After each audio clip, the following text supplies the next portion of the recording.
Hello guys, um, this is my first movie review, or my first review ever actually on this channel, and today we'll be reviewing the first Jurassic Park movie. So a bit of context, growing up I watched the Jurassic Park movies a lot, mainly this one, the first one, and the third movie growing up a lot. Second one I just didn't watch a lot. And so I wanted to kind of rewatch them and see how they compare to my original perspective, where the third movie was my favorite. I think it was just because of the action and things like that. And I'll re-review that one as well. I'll just do it in order for everyone. But anyways, let's cut to the review. So Jurassic Park. Originally, it was in production from 1992 to 1993 and was released theatrically in 1993.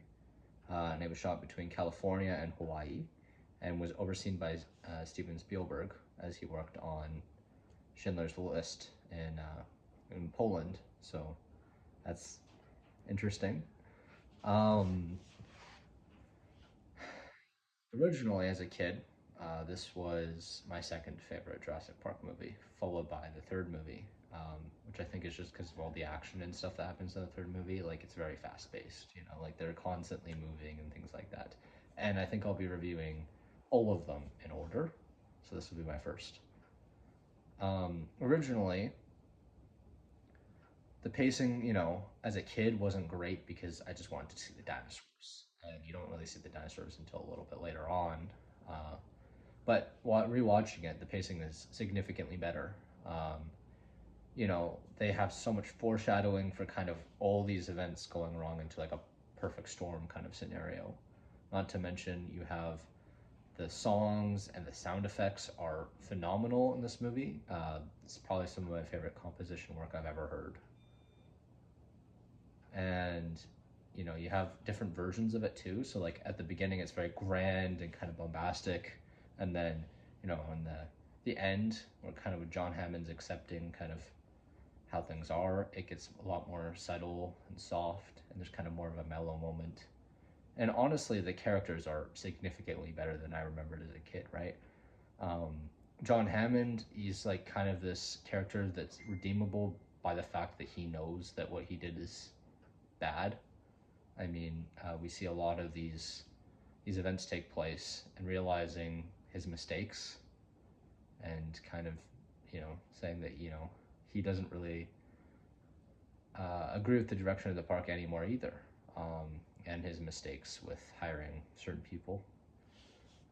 Then you also have these characters that are just kind of, you know, backbones for the series. You have obviously the introduction of Alan Grant, you have Dr. Sadler, you have Tim and Lex, who are actually pretty decent child actors, I would say. Usually child actors are very hit or miss, especially in the older days, because it was more just kind of, you know, picking people out. But they did a good job. And then Dr. Alan Grant did a very good job of kind of being more like a fatherly figure in the situation. Jeff Goldblum as Ian was phenomenal. He makes a lot of good points. He also foreshadows things kind of subtly, and also kind of corrects John Hammond in a way. I thought that the groundskeeper slash animal keeper was really well. I thought that, you know, Dr. Arnold could have been, you know, expanded upon, but I think he's just more of a character to segue into things, you know, to kind of move the story forward, which is fair. And then, of course, you know, we have the main antagonist, Dennis. And, you know, I think his segue in the film is really successful. Just you know, he has his own kind of subplot, and we see him kind of cut back and forth between Dr. Allen and then also eventually the John Hammond plot, which is done really well. Now, what I didn't really like was mainly just there's some scenes that just kind of felt like they were kind of the same. Like the scene where they're up in the tree, for instance. they're up in the tree, and we see, you know, the brachiosauruses in the distance and things like that. And then one gets close eventually in the morning. Um, that was my favorite of the scenes, kind of with the parental bond kind of thing going on. But then we also have like scenes of like them kind of being cared for in other areas, like when the car originally falls out of the tree and things of that nature, where, you know, he's taking care of a hysterical Lex and trying to kind of comfort Tim and things like that. And I feel like, of course, this movie kind of establishes the characters, but I feel like it could have been a little bit faster, just because, you know, they're in a life or death scenario. Usually, kind of move a little bit quicker. But to be fair, it's still a very good film. Um, what else I liked was mainly just the direction of the film. It kind of, in a way, sets up another film, because we find out, you know, against what John Hammond thought, that they can breed, and that sure, they're all females, but they have frog DNA in them, which allows them to convert from male to female if necessary, or female to male if necessary. And so they're breeding, which means that they can expand and, you know, things of that nature. As Ian said, God always finds a way.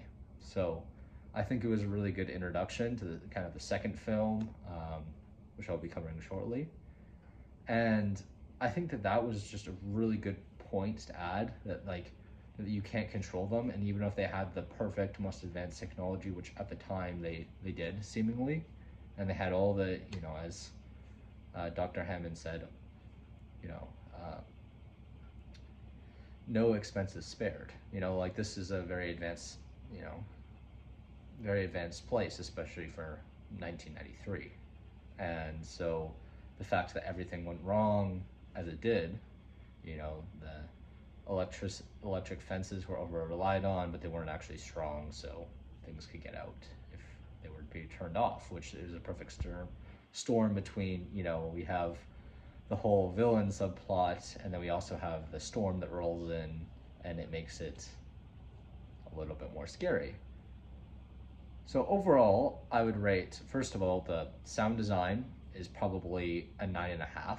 I think things could be expanded upon, but I think it was a, you know, a standalone film at the time, and then eventually it became very successful, so they continued.